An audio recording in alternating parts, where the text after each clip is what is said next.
from the 4th of January 2020, some small changes are being introduced to the instructions and layout of the paper-based listening test. The paper-based test will now be divided into parts 1, 2, 3, 4. This is the new Ielts listening test format test. We will be removing the Part 1 example. We are also removing the page number references.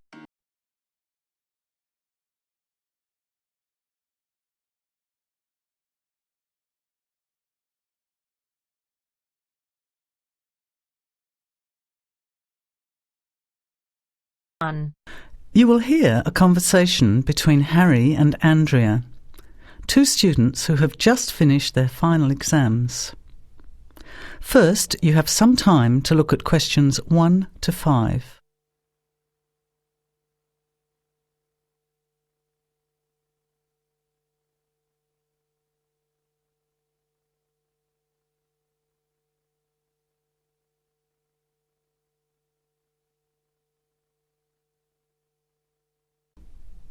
You will not hear the recording a second time.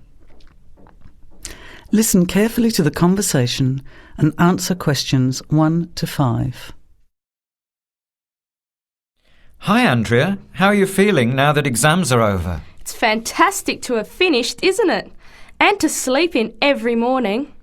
What about you? Well, I've been catching up on sleep too, but I've got a lot to do before I leave for England. Perhaps you could give me some advice. I've got a lot of things I can't possibly take back with me, but I don't know what to do with them. Well, it depends on what sort of things they are and whether you're thinking of giving them away or selling them. Well, almost everything. Furniture, the fridge and other kitchen stuff that I bought from the previous tenant. But the new people have already got what they need, so they're not interested in buying stuff from me. I can't afford to give it away, but I'm not sure how to sell it all. Oh, and there are some clothes and books as well. Why can't you take them? The books are really heavy. It's so expensive if you exceed the airline baggage allowance. And the clothes just won't all fit in my suitcase. It's amazing how much stuff I've accumulated since I've been here. Anyway, I don't think I'll need as many summer clothes in England as I have here in Australia. I see. Well, there are several alternatives. First of all, you could put up notices around the university about the books. You know, on the notice boards in the Student Union building and in the economics department. Anywhere second and third year students will see them. People are always keen to buy cheap textbooks. OK, what should I say on the notices? Just put the titles, authors and price you want, your name of course, and maybe put your phone number on those little tear-off tags. That's a good idea. And what about the furniture? You could try doing the same thing, but usually students are away all summer, so they don't want to buy furniture now. Another place to try might be a second-hand shop. Someone from the shop will usually come around and give you a free quote, and then you can decide. But you don't usually get much money for that sort of stuff. Before you hear the rest of the conversation, you have some time to look at questions 6 to 10.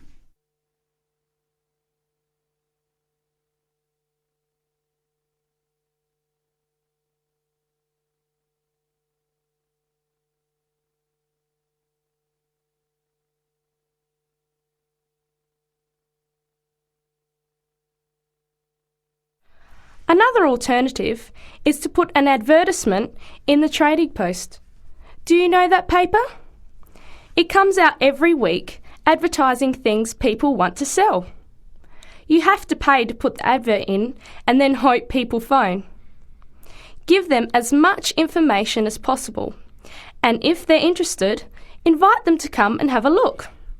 The hard part is agreeing on a price. No, I haven't seen the Trading Post. But I should have a look at it, and I could advertise the fridge, the microwave and the furniture. But the kitchen stuff isn't really that good. You know, old cutlery, a few pots and pans and some plates and things. What shall I do with them? Well, another option is to donate the kitchen things to a charity shop. You know, like the Salvation Army or St Vincent de Paul. Why don't you get a second-hand shop to give you a quote first? Yes, I could do that. Find out how much they'll give me and then decide whether to sell them or give them away. But I've still got the clothes. A charity shop will take them too, as long as they're in good condition. And even though you don't get any money, at least you know that someone who really deserves some help has benefited. That's a good point. I'll advertise the expensive stuff, the furniture, and donate the clothes and kitchen stuff. Let's go and buy a trading post and you can help me write the advert. Well, actually, I'm interested in buying the fridge and the microwave, depending on the price, of course. OK, let's see how good you are at bargaining. That is the end of part 1. You now have half a minute to check your answers.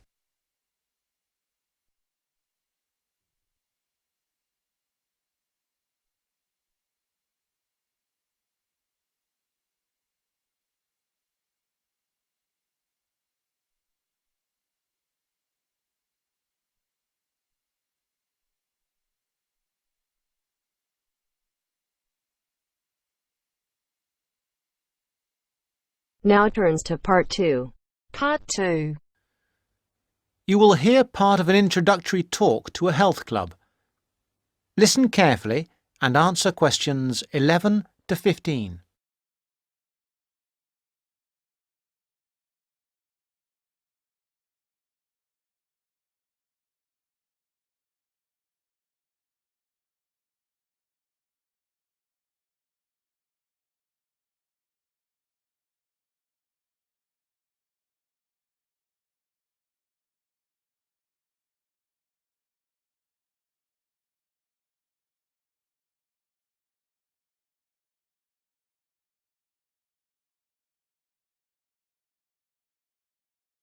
Good morning, everybody. I'd like to welcome you to Rose's Health Club, which is part of the nationwide Rose Group of Health and Fitness Centres.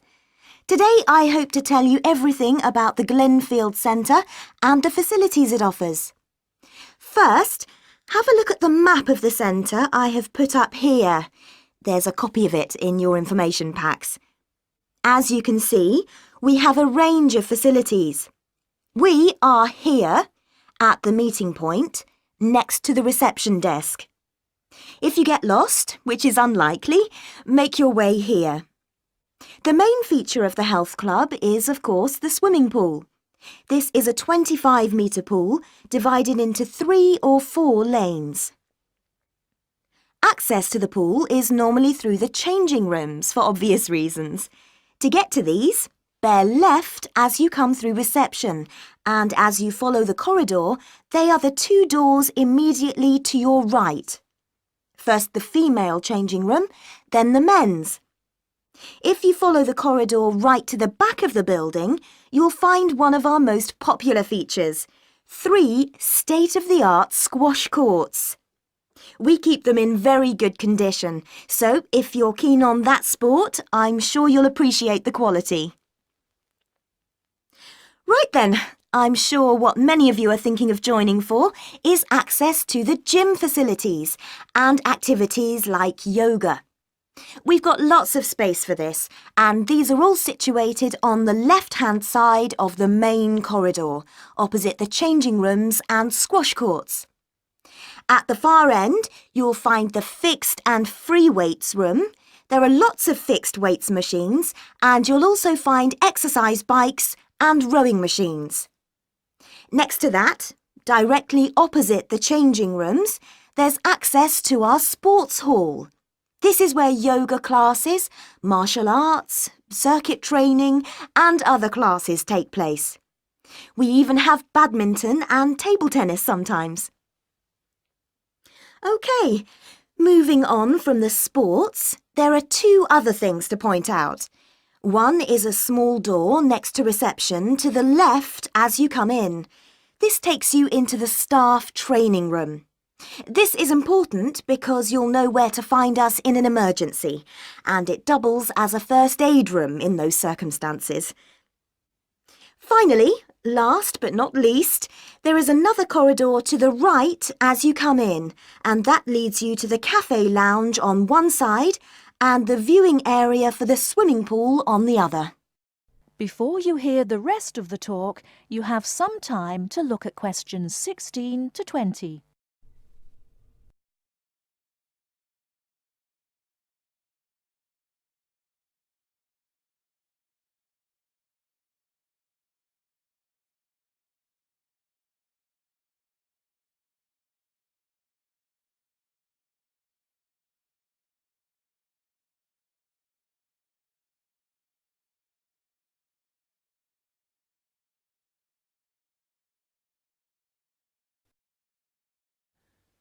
Now answer questions 16 to 20. Now, we will go for a little tour in a moment, but first I'd like to tell you a little about the different kinds of club membership we have, so that you can be thinking about what you want as we go round. We first of all have the Anytime membership. Anytime is the complete go-as-you-please membership. This entitles you to full use of all the facilities during all opening hours, and we're open every day from 5 a.m. till midnight. This costs £850 per year, though there are some discounts which I will tell you about in a moment. Don't forget that the Rose Group is a nationwide group, and this membership also entitles you to the full use of the group's other 250 clubs around the country. The Free Time membership is an off-peak membership. This entitles you to use of the facilities between 10 a.m. in the morning and 3 p.m. in the afternoon. Also, you can use the facilities at any time at weekends.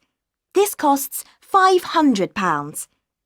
Note that you will still have access to a personal trainer under this membership scheme. Finally, a standard membership costs £400 and is a weekday membership really, especially suitable for retired people who can come during the week. There is also a children's membership scheme. Children can join this scheme if they are between 15 and 18 years old. Please note that children of less than 15 can't come to the club without an adult, and they can't take sessions on the sunbed. Not that young people usually want to use a sunbed anyway. The children's schemes are all half price, that is 50% for each child or young person in the scheme. People who live outside the area can have a discount of up to 50%, but this has to be arranged specially with the general manager. If that is of interest to any of you, let me know and I will fix up an appointment for you. Now, let's go on our tour. That is the end of part 2. You now have half a minute to check your answers.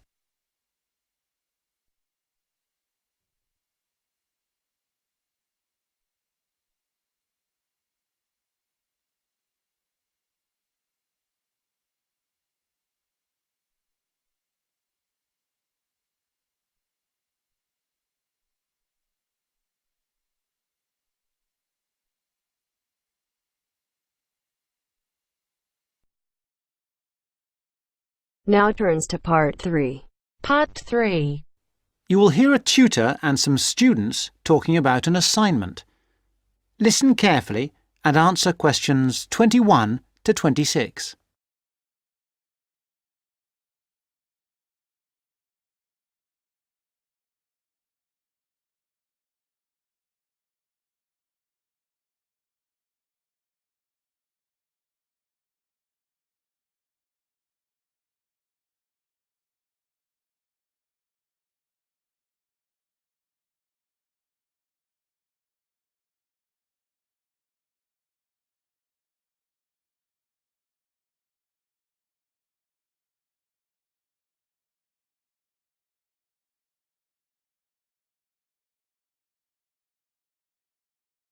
Come in. Sit down. Good to see you. Hello. Hello.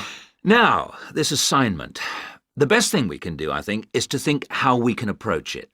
The main point is to investigate television, but not what's happened in the past. I was thinking that it would be necessary to go over the new media first and then... Yes, that's a way to make a start, but you need to do that quite briefly. But it's quite a complex topic. Yeah, I agree, but the emphasis must be on the future development of television as a cultural phenomenon. Yes. I've been reading the talk by Ashley Highfield. All right, and what do you take from that? What are the things that are competing with television? Well, to start with, there is the games console. Then there is the personal computer and the internet. Then again, the mobile phone with its capability of games and puzzles. And of course, internet access. Lastly, there is the iPod with the possibility of listening to music wherever you go. Good, you've understood that. Now, which of these presents the greatest competition for television? Well, according to the research, it's video games. Yes, that's true at present, but in the future... I think the phone will present the greatest threat then. And why? Because it's mobile, portable, and it's developing fast. Yeah, I think you're right. You need always to look to the future and try to assess how things will develop, as we said. Good. Now, you need to move on to the new social trends in connection with television. Is one of them the idea that programmes might become shorter and shorter? Ah, yes. The average program might be 10 minutes. Or even less, just mini-programs, say 4 to 5 minutes long. Now, do you think you can get access to all the materials you need? The problem at the moment is the library. Oh, yes? What's happening there? There's a tremendous amount of noise because of the new extension they are building. It's quite impossible to work there. They are stopping work for a week next week, I believe, and then all the sections will be open. There's a hold-up because some roof tiles have not arrived, so there'll be peace for that week. But then after that, the media studies section will be closed for a week, and all the noise and dirt will start up again. Yes, the sociology section will be open, and there's some good stuff there for you on this topic, and it's further away from the noise. Yes, I don't think the sociology section is affected at all, and neither is the journal section. No. Obviously, they're rotating the closures, and it was sociology's turn to close for a week last term. I think we should make a complaint. Yeah, I think you should. I've had a word with the library staff. They are very sympathetic, but... They are affected by these works just as we are. If I were you, I'd make a complaint directly to the premises committee. They only meet once a year, but in fact, I know they're having a meeting next Tuesday. You might like to make contact with them, but don't say that I suggested this. Yes. But the Students' Union might be better since they are independent of the university. That's true, but I can't imagine that people haven't already approached them about this. Let's try the premises committee. Good idea. Why not? OK. Now, don't forget I need a copy of your dissertations by email and 2 copies in print, that is, on paper. If you give the reprographics office 24 hours' notice, they'll make copies for you. And if you give them my details, they'll send those copies directly to me. They won't send copies to you, so you'll need to take your own copy personally from them. Good. Any questions? Before you hear the rest of the talk, you have some time to look at questions 27 to 30.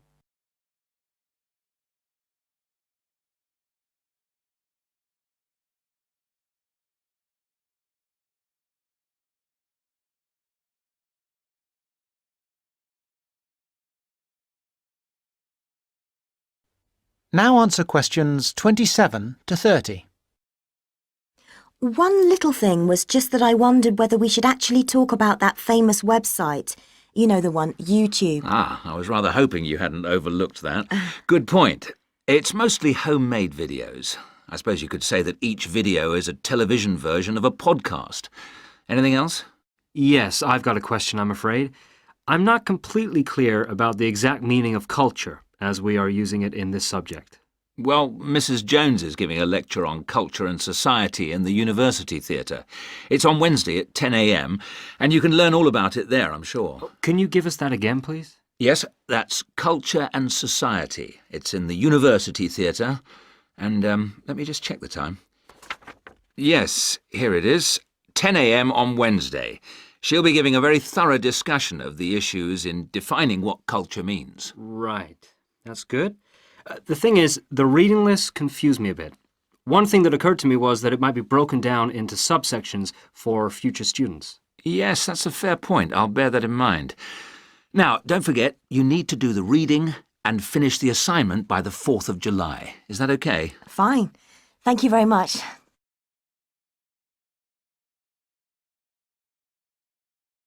That is the end of part 3. You now have half a minute to check your answers.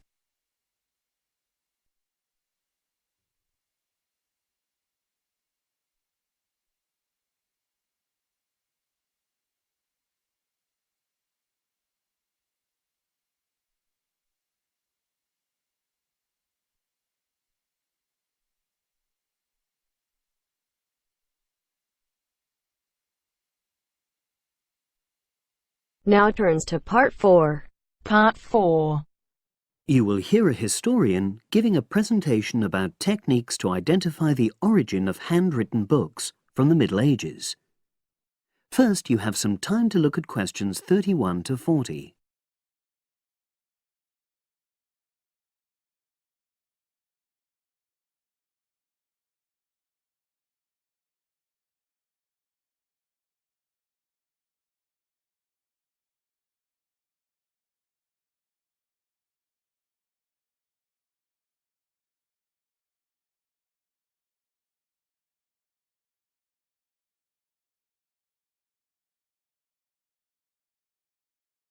Now listen and answer questions 31 to 40. My presentation today is on how the science of genetics is being used to shed light on the origin of manuscripts, anything written by hand, produced in the medieval period, that is, the period between the 5th and 15th centuries AD. As many of you know, thousands of medieval handwritten books still exist today. Some of them have a clear provenance. That is, we know exactly where and when they were written. But the origin of many manuscripts has been a complete mystery. That is, until 2009, when geneticists started using DNA testing to shed light on their origins. But before looking at the new research, I need to explain something about the way the manuscripts were produced, particularly what they were written on. Virtually all were written on treated animal skins, and there were essentially 2 types. The first was parchment, which is made of sheepskin. It has the quality of being very white, but also being thin. It has a naturally greasy surface, which meant it was hard to erase writing from it. This made it much sought after for court documents in medieval times. The second type is vellum, which is calfskin. This was most often used for any very high-status documents because it provided the best writing surface, so scribes could achieve lettering of high quality. So, once the animal hides had been chosen, they had to be prepared.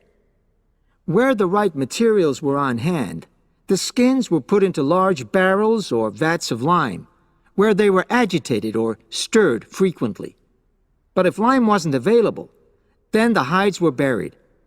Both these techniques were designed to cause the hair to slough off and the skins to become gelatinous and therefore more flexible. The next stage was to put the hides on stretcher frames and pull them very tight. While on the frame, they were scraped with a moon-shaped knife in order to create a uniform thickness. For parchment, that was the end of the process. But for vellum, there was an additional stage, where it was bleached in order to achieve the desired color.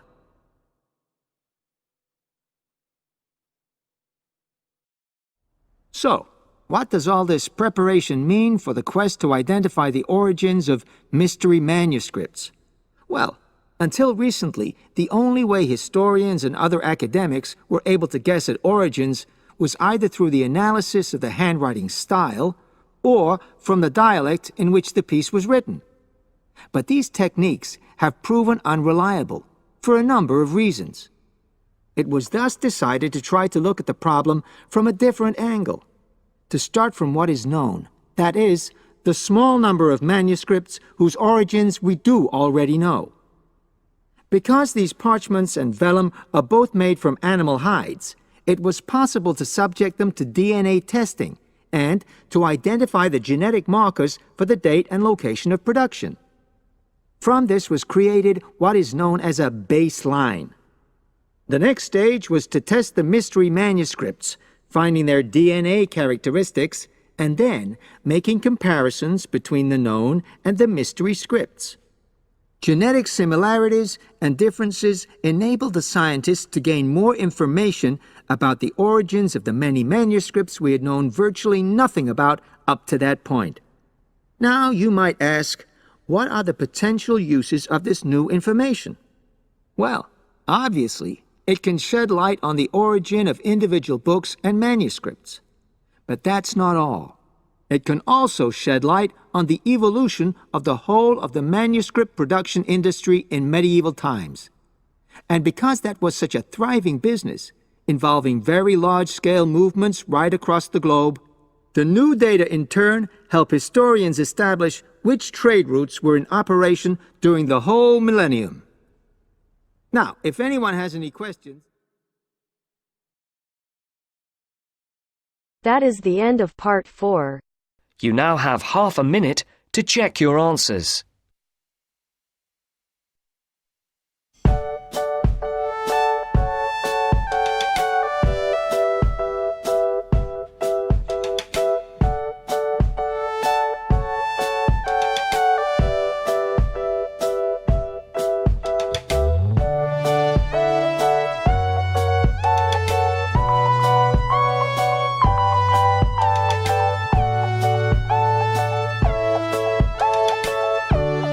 That is the end of the test. You now have 10 minutes to transfer your answers to your Ielts listening answer sheet.